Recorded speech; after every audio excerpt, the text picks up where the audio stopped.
ஒரு ஊர்ல ஒரு மன்னர் இருந்தார். அந்த ஊர்ல அடிக்கடி சேவல் சண்டை நடக்கிறது வழக்கம். அரண்மனையில ஒரு ஆள் இருந்தான். மன்னருக்காக அவன் ஒரு சேவல் வாங்கிட்டு வந்தான். சண்டை போடுறதுக்காக அந்த சேவலை தயார் பண்ணிட்டு இருந்தான். கொஞ்ச நாள் ஆச்சு. மன்னர் அந்த ஆளை கூப்பிட்டார். என்னப்பா, சேவல் தயாராயிட்டுதா அப்படின்னு கேட்டார். இன்னும் அது தயாராகல மன்னா, இன்னும் வளரல, அதுக்கான தகுதி இன்னும் அதுக்கு வரல அப்படின்னா. எதனால் அப்படி சொல்றேன்னாரு. கோபம் ரொம்ப கடுமையா இருக்குது அப்படின்னா. சரி அப்படின்னு விட்டுட்டார்.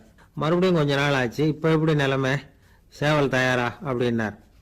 இன்னும் இல்லை அரசே, மற்ற சேவல் எங்கேயாவது கூவுற சத்தம் கேட்டால் உடனே இது பரபரப்பாயிடுது. பக்கத்தில் ஒரு சேவலின் நிழலை கண்டா கூட இது பரபரப்பாயிடுது அப்படின்னா. சரி, இன்னும் கொஞ்ச நாள் ஆகட்டும்னு விட்டுட்டார். கொஞ்ச நாள் ஆச்சு. இப்போ மறுபடியும் விசாரிச்சார். இன்னும் நம்ம சேவலுக்கு அந்த தகுதி வரலமன்னா, போராட்ட உணர்வு அதுக்கு இன்னும் இருந்துக்கிட்டு தான் இருக்குது. உள்ள மெதுவாக தான் எரிய ஆரம்பிச்சிருக்குது போராட்ட உணர்வு. அப்படி இருக்கக்கூடாது, அது பற்றி எரிய வேண்டாமா அப்படின்னா. இன்னும் கொஞ்ச நாள் ஆச்சு. இப்போ எப்படின்னு கேட்டார். இப்போ அவன் சொன்னா, மன்னா கிட்டத்தட்ட அது போருக்கு தயாராயிட்டுது அப்படின்னு நினைக்கிறேன்னா. எதனால் அப்படி சொல்ற அப்படின்னு கேட்டார். மற்ற சேவலின் குரலை கேட்டால் அது அசையறதே இல்லை, ஒரு பொம்மை மாதிரி ஆயிடுது. அதுக்கு உள்ள ஒரு நுட்பமான விழிப்புணர்வு வந்துட்டுது. அதனால அது அமைதியா இருக்குது, மௌனமா இருக்குது. இனிமே அதுக்கு இணையான சேவலே கிடையாது. வெற்றி பெற அது போராட வேண்டிய அவசியமே இல்லை. அதை பார்த்த உடனே எதிரி சேவல்கள் பயந்துட்டு ஓடி போடும் அப்படின்னு சொன்னானா.